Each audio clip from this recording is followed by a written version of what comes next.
Olá pessoal, hoje a Fazenda da Esperança completa 41 anos de fundação. Uma data muito especial para todos nós, pois já são mais de 4 décadas resgatando milhares de vidas. E para refletir um pouco sobre esse tempo, nós convidamos aqui os 4 fundadores da Fazenda, acolhidos e acolhidas da Fazenda da Esperança aqui de Guaratinguetá. São jovens que vieram de várias cidades aqui do estado de São Paulo, mas também de estados vizinhos.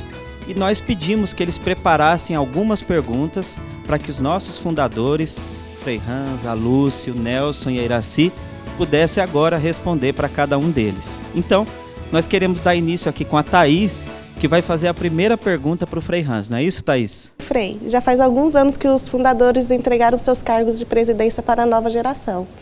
E o senhor, como observa essa nova geração da Fazenda da Esperança? Primeiro, estou muito contente que tínhamos pessoas para quem nós podíamos entregar. Porque se uma obra fica eternamente na mão dos fundadores, não cresce.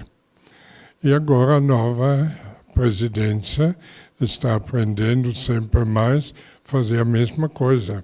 Já passa para as regiões e assim a obra vai crescendo. Um constante entregar. Mas isso não significa sumir. Estamos todos vivos.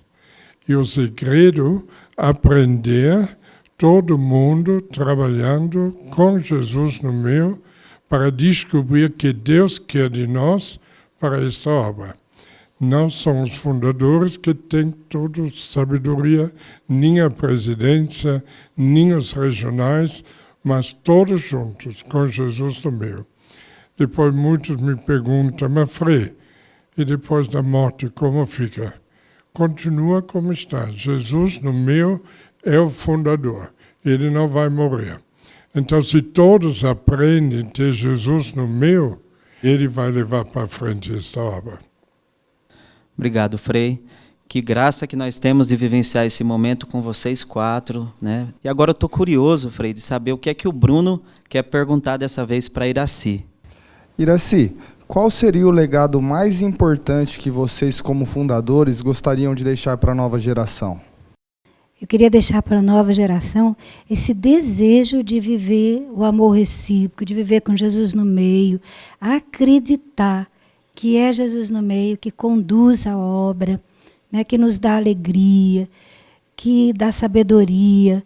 Então, eu queria deixar, nós lutamos muito, quanto fundadores, para ter essa presença de Jesus no meio entre nós.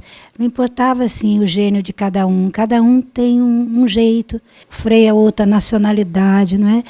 Mas a gente lutou para superar nossos limites, os limites de cada um, né? Os momentos mais difíceis, para deixar mesmo esse legado, que é possível ter Jesus no meio, que é possível manter o amor recíproco, mesmo com todas as diferenças, mesmo no meio de conflitos às vezes, mas sempre esse amor tem que ser mais importante que tudo, manter esse amor e Jesus fica onde tem o amor. Obrigado, Iraci. Tá vendo, Bruno, que a gente com as perguntas vai retirando o tesouro do coração dos nossos fundadores. E agora a Daniele também vai aproveitar e direcionar a pergunta aqui ao Nelson, né, Daniele? Nelson, nestes 41 anos, você chegou a ter dúvidas sobre o seu chamado de ser um fundador? Se sim, como você lidou com isso? Daniele, eu não pensei que ia ser um fundador. Então, na verdade, assim, eu nunca tive dúvidas do chamado que Deus fez a mim, ao Frei, a Lúcia e a Iraci, né, de poder dar a nossa vida para Ele. E, em especial, para Ele, naqueles que mais sofrem. Porque nós tínhamos descoberto, desde antes de começar a Fazenda, que Ele, Jesus, estava presente em cada um desses nossos irmãos e irmãs que nós encontrávamos, no momento presente da nossa vida. Isso foi algo assim que fascinou tanto o nosso coração, que desde o começo nós costumávamos dizer que perdemos a cabeça porque sentimos-nos atraídos para amar esse Jesus que nós encontrávamos, né, pelo caminho e durante todos esses anos. Mas é claro que a gente não imaginava que dessa experiência tão pequena, que nasceu na paróquia, Nossa Senhora da Glória, lá com o Frei Hans, nas nossas casas, né, a Lúcia ainda a 2.000 quilômetros de distância, ia nascer essa família que depois ia ganhar o nome de Fazenda da Esperança, né, e por isso começaram a nos chamar de fundadores. Então, nunca veio essa preocupação na cabeça, e muito menos uma dúvida, porque nós estávamos seguindo a Deus, né, e Deus não nos decepciona, né, a sua esperança não nos decepciona. Obrigado, Nelson, pela resposta. E agora a gente tem a oportunidade do Marcelo também direcionar a sua pergunta aqui para a Lúcia, então. A vocação para a Família da Esperança é algo que se desenvolve ao longo do tempo. Então, qual conselho você daria para um jovem que quer saber se tem vocação para esta família? Então, como você disse, a vocação se desenvolve, é descoberta ao longo do tempo, né? Mas, assim, é importantíssimo ter um ouvido para escutar a voz de Deus, escutar o chamado de Deus, né? Deus sempre está falando com a gente, Ele sempre quer se manifestar para cada um de nós, né? Importante é perguntar, é dar o tempo na oração, no relacionamento com Deus, para descobrir qual que é o seu chamado, o que Ele quer para você. E daí vai descobrindo ao longo do tempo aonde Deus te chamou, onde Ele quer que você sirva a Ele. Mas o mais importante é escutar esse chamado. Mesmo nos momentos de dificuldades, quando você escuta esse chamado, e é um chamado claro, Deus lhe dá força para você continuar perseverante. Muito bom, Lúcia, obrigado. Através desse bate-papo, a gente está conhecendo as experiências que moldaram a nossa vida, né? Que moldaram a nossa metodologia. Isso é muito interessante. Então, quero trazer para o bate-papo o Lucas, que está ali atrás do Frei, porque eu acho que ele tem uma pergunta para Iraci também, não tem, Lucas? Iraci, eu já tive algumas vontades de ir embora, mas eu sinto essa necessidade, essa vontade de terminar o meu ano. Porém, essa vontade ela sempre vem, ela é rotineira. E eu queria saber o que eu devo fazer quando vem esse sentimento de querer ir embora. Uma boa pergunta, né? Eu acho assim, permanecer vivendo a palavra, entendeu? Quando eu escuto experiência de pessoas que permaneceram, elas no dia viram alguma palavra que tocou, fizeram alguma ação que tocou. Eu me lembro, por exemplo, que quando uma menina queria ir embora, eu conversei com ela. Devo ter dito muitas coisas, entendeu? Mas eu pedi a ela que ficasse fiel na vivência da palavra e deixasse Deus fazer uma ação dentro dela. E ela fez isso e depois ela desistiu de ir embora. Então, eu acho assim, às vezes a gente não tem argumento para dizer, mas eu acho que quando a pessoa fica fiel na palavra, né, fica fiel no tripé, ela consegue superar esses momentos. Porque Deus faz dentro da pessoa, é assim que a gente acredita. Frei, a gente sempre escutou de vocês, os fundadores, que, como o Nelson falou mais cedo, nunca esperavam que essa obra ia nascer ou que seriam os fundadores. E uma pergunta a gente fica no coração. E o futuro, Frei? Porque são 41 anos, a gente sabe que infelizmente vocês não vão ficar para sempre. O que o senhor pensa do futuro? Como nós podemos manter essa obra, Frei? Eu gostaria que todos entendessem, mas de dentro. O fundador é Jesus no meio. Imagina hoje 170 fazendas, 26 países, nós pobrezinhos. Impossível. Então ele fez e vai fazer. Se nós morremos, Jesus não vai morrer. Ele continua. Se vocês, em qualquer lugar do mundo, tenham Jesus no meio, e não disse precisa um fundador estar no meio. 2 ou 3. Tem Jesus no meio, ele vai levar para frente a obra. Fomos agora na Ásia. Fiquei encantado de ver tanta coisa. Eu fui poucas vezes lá. Quem fez tudo isso? Os nossos que ficam fiéis no amor com Jesus no meio. Ele é dono de tudo e ele vai continuar. Não tem cabimento, fiz nascer esta obra, depois os fundadores morrem, ele deixa morrer tudo. Isso não seria Deus.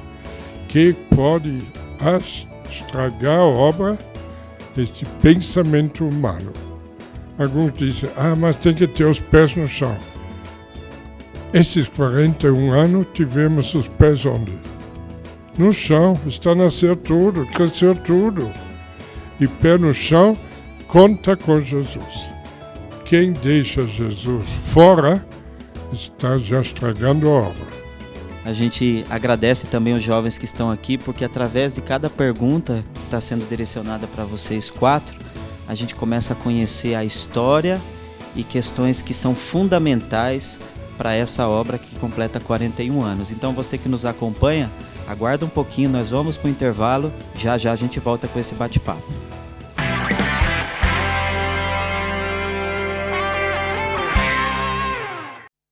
A tragédia climática ocorrida no Rio Grande do Sul trouxe como consequência a morte de muitas pessoas e deixou milhares desabrigadas.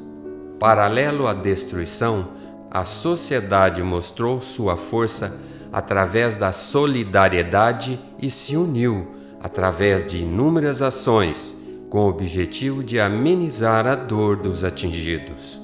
E muitas pessoas ajudaram quem estava ajudando. A Fazenda da Esperança também fez parte dessas ações. Então, com essa catástrofe que teve no Rio Grande do Sul, todo mundo ficou bastante impactado. E nós que estávamos mais próximos também não tinha como não deixar de ajudar. E a forma que podíamos fazer era dar nosso tempo, nossa disposição e ir lá ajudar. Então, mobilizamos, né? E todas as pessoas que estavam lá se sentiam muito ajudados, né? Muito acolhidos, muito amados. Mas quem saía com esse sentimento maior era a gente, né? De poder dar um pouquinho para eles. E cada vez que a gente voltava mais sensibilizados. E o sentimento, né? Eu posso fazer mais, eu preciso fazer mais. Porque quando a gente se coloca no lugar do outro, a gente vê, né, que estão precisando. Assim, a Fazenda da Esperança quer agradecer a todos que colaboraram com doações a fim de aliviar o sofrimento das pessoas que ainda sofrem com as perdas, sejam elas materiais ou não. Obrigado por você ajudar quem está ajudando.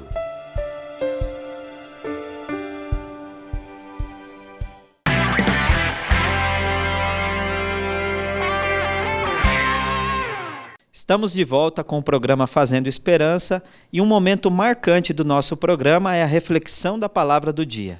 Ela está presente em nosso quadro, nos quadros de todas as fazendas e, é claro, no dia a dia com esperança. E a palavra de hoje é ter esperança, acreditar e seguir em frente. Vamos acompanhar a reflexão. Tenho 47 anos, sou de Pouso Alegre, Minas Gerais. Cheguei aqui na Fazenda da Esperança em 2020, no projeto Com Deus Tem Jeito, que estava acolhendo moradores de rua. Era tempo da pandemia e a gente não tinha mais aonde pedir ajuda, né? E hoje que a Fazenda da Esperança está completando 41 anos, a palavra que eu gostaria de refletir é ter esperança, acreditar e seguir em frente. Cheguei na Fazenda da Esperança destruído, sem esperança nenhuma, morador de rua há 20 anos nas ruas de Pouso Alegre. Fui muito bem acolhido, passei meu ano e durante meu ano uma pessoa precisou de ajuda, que era um dos meninos que haviam chegado com problemas de paralisia, que não conseguia sair da cama. Então eu pude estar naquele ano, né, em 2020, ajudando essa pessoa a tomar banho, a fazer suas coisas durante o dia. O fruto disso é que ele terminou seu ano, depois ele foi para sua casa, né, e eu vi que eu poderia ajudar de alguma forma, porque haviam muito me amado e eu vi que eu também poderia amar, poderia ser útil. E até hoje, né, estou na Fazenda da Esperança, sou um voluntário e estou doando a minha vida em prol da fazenda que salvou a minha vida. Continuando nosso bate-papo com os fundadores da Fazenda da Esperança, nós temos a pergunta de mais uma jovem, a Daniela. Por favor, Daniela. Nelson, acabamos de ver a palavra do dia. Você pode nos dizer qual o objetivo de termos a palavra todos os dias? É por causa de uma descoberta, Daniela, que nós fizemos, desde que o Frei Hans chegou na paróquia, de que a palavra ela não é só para ser escutada e ser meditada, mas é para ser colocada em prática. Isso aconteceu, por exemplo, no meu caso, de uma maneira assim, muito forte, né? Quando, há 41 anos atrás, eu, assim, voltando da minha casa para a missa ou do trabalho para a minha casa, passava por uma esquina onde muitos jovens se encontravam para se drogar. Penso que você já deve ter conhecido essa história, né? E dentro de mim, justamente pela descoberta que eu tinha feito de que cada um daqueles jovens que eu via naquela esquina era Jesus, me veio o desejo de me aproximar. Mas aí o bloqueio do medo que eu tinha dentro do coração me impedia de fazer esse passo, entendeu? Mas eu te digo assim honestamente que quando eu fui ao encontro, o coração batia forte. Talvez como o seu agora está fazendo essa pergunta. Né? Mas depois que eu dei o passo, eu percebi que assim funciona quando a gente quer viver a palavra. No início, talvez exige um certo esforço, eu diria até um ato de violência contra si mesmo, contra os próprios sentimentos, mas depois que você dá o passo, você experimenta a alegria de ter vivido a palavra. Depois eu fui acolhido por esse jovem, ele me levou na sua casa, e depois foi ele que me introduziu no grupo, e foi um dos que começou comigo essa experiência da conversão, do início dessa vida nova na esquina, entendeu? E aí, Danilo? Qual a pergunta que está no seu coração agora? Lúcia, porque a metodologia da Fazenda tem como algumas características o fato do período de 12 meses, o fato de não fumar e o tempo que fica longe da família, né, que é os 3 primeiros meses. Aqui na Fazenda não é simplesmente deixar a droga, né? Deixar os vícios, deixar o álcool, deixar toda a dependência, mas encontrar um estilo novo de vida, uma forma de viver diferente, porque isso torna capaz de sair dos vícios, de se libertar completamente. E isso precisa de um tempo para encontrar esse novo estilo de vida que vem a partir da vivência da palavra, como foi respondido antes. Depois você perguntou do cigarro, né? No início, até a gente dava 5 cigarros. Mas a gente via como que a dependência era tão forte dentro da pessoa que aqueles 5 cigarros era assim, como se fosse, sei lá, um tanto de droga naquele dia, né? Um bom tanto de droga, né? E sem contar que, quando surgiu a ideia de ficar sem o cigarro, né, foi aqui os meninos aqui no Centro Masculino, a Fazenda do Maranhão estava passando muita dificuldade na época, entendeu? E eles viram entre eles que o tanto de dinheiro que a Fazenda gastava para comprar o cigarro, para dar aqueles 5 cigarros por dia para quem fumava, né, podia ajudar os meninos na Fazenda do Maranhão a ter mistura pelo menos 1 a 2 vezes por semana. Né? E daí a ideia surgiu de fazer uma renúncia primeiro do cigarro para isso. Foi visto que era como se estivesse usando uma outra droga aqui dentro da fazenda, né? E isso ajudou a gente a tomar a decisão de que precisava cortar realmente, definitivamente, o cigarro aqui dentro. E a gente vê quanto isso fez bem. Depois, essa questão da família só vir visitar depois dos seus 3 meses, isso também tem uma razão muito forte, né? Porque a gente foi vendo que, se viesse antes, esses 3 meses são assim, meses decisivos para a pessoa, né? Para quem quer realmente mudar de vida, para quem quer encontrar um novo caminho, né? E, nesse percurso, acontecem as crises, acontecem as maiores crises, acontecem nesses 3 meses, né? E, se a família vem, é um pretexto para ir embora, entendeu? Então, a gente foi vendo o quanto era importante. E, depois, também, foi nascendo para nós, assim, a inspiração e a certeza de que também a família precisava ser acompanhada.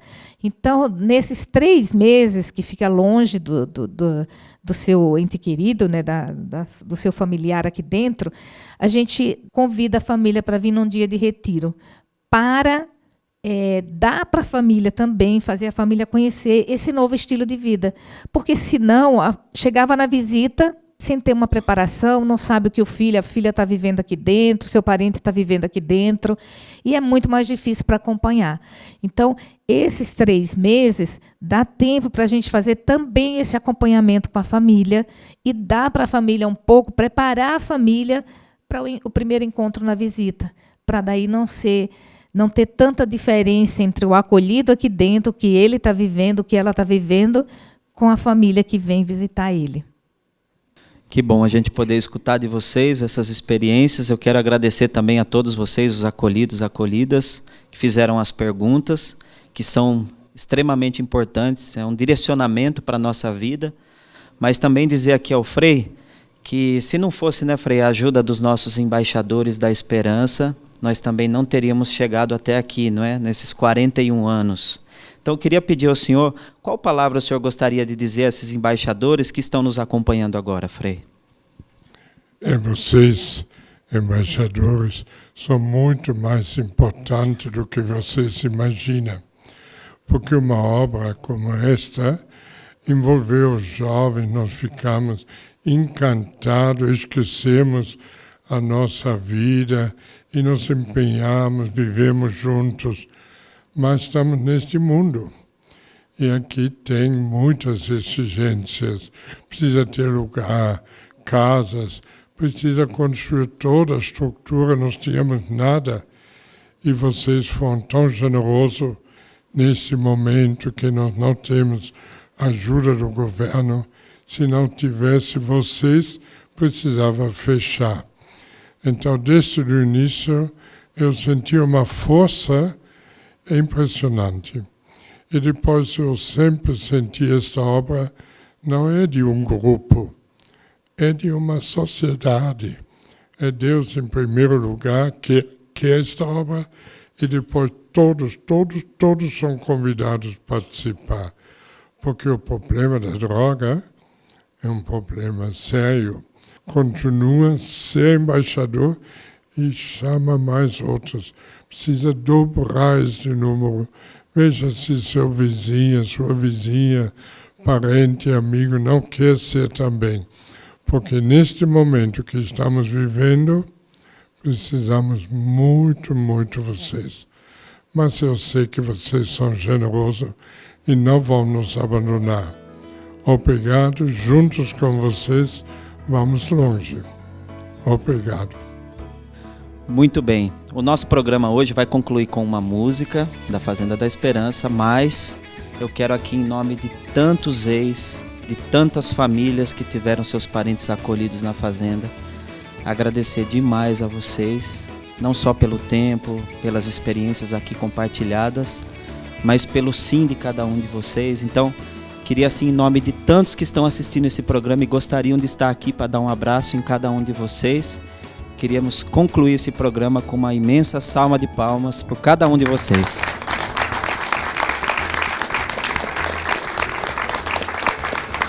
E na próxima semana estaremos aqui. Até mais.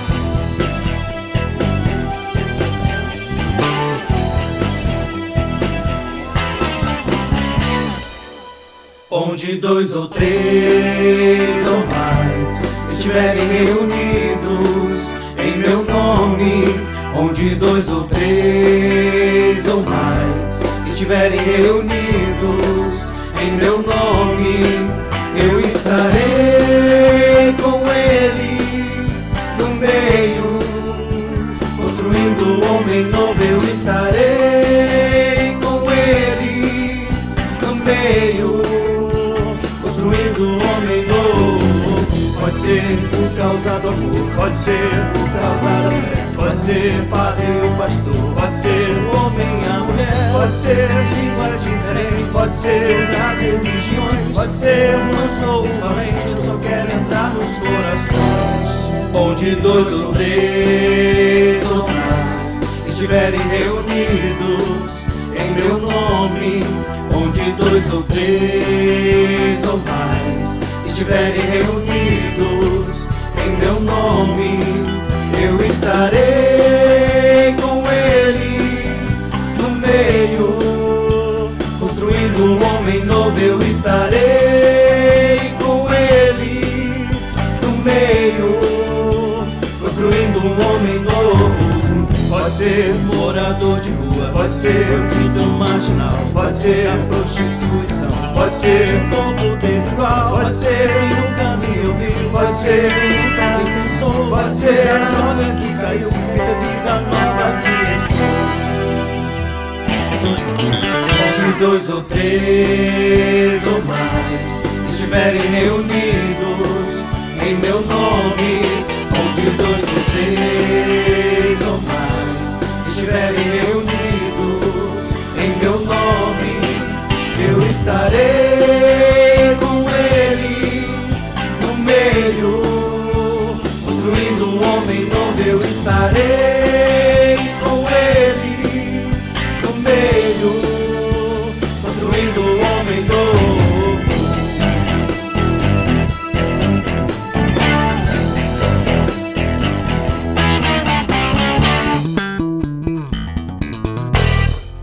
A esperança me deu outra realidade. Me deparei com a verdade, caminho de salvação.